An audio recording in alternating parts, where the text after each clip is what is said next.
अखन अहाँ सब सुनि रहल छी मैथिली एक्सप्रेस की शानदार प्रस्तुति।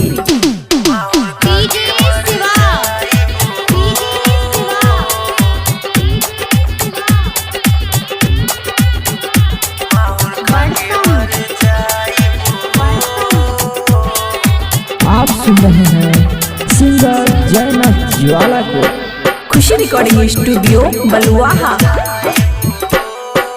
जब से मिले खातिर जान वादा हमसे कइलू हो, जब से मिले खातिर जान वादा हमसे कइलू हो, मिले ना अइबू तो माहौल खा के मर जाइबू हो, मिले ना अइबू तो माहौल खा के मर जाइबू हो। जब से मिले खातिर जान वादा हमसे कइलू हो।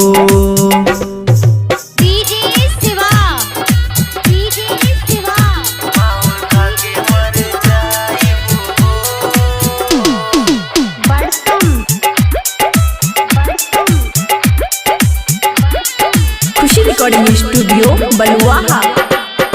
वादा हमसे तोरा ये जान कैसे हम जियब हो, वादा हमसे तोरा ये जान कैसे हम जियब हो, दिलबा में रही के गोरी हम तो के दर पाइब हो, दिलबा में रही के गोरी हम तो के तारा पाइब हो। जब से मिले खातिर जान वादा हमसे कइलू हो, मिले ना अइबू तो माहुर खा के मर जाइब हो, मिले ना अइबू तो माहुर खा के मर जाइब हो।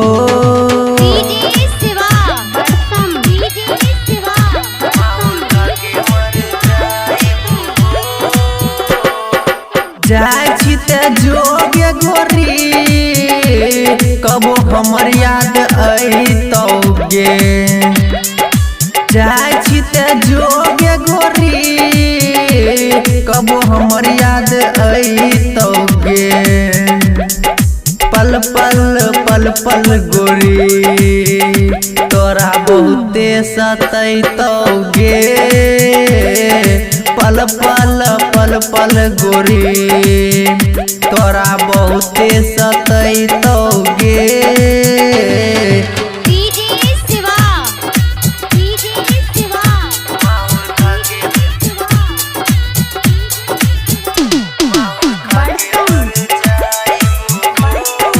खुशी रिकॉर्डिंग स्टूडियो बलुआहा।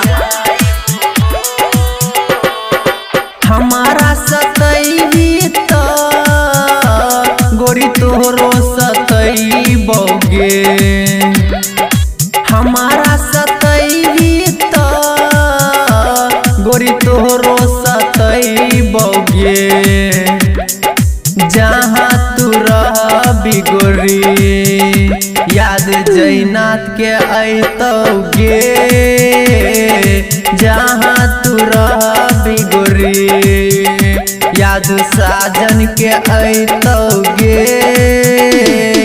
जब से मिले खातिर जान वादा हमसे कइलू हो, जब से मिले खातिर जान वादा हमसे कइलू हो,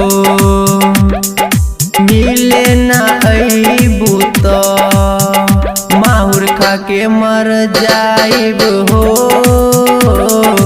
मिले ना अइबू तो माहुर खा के मर जाइब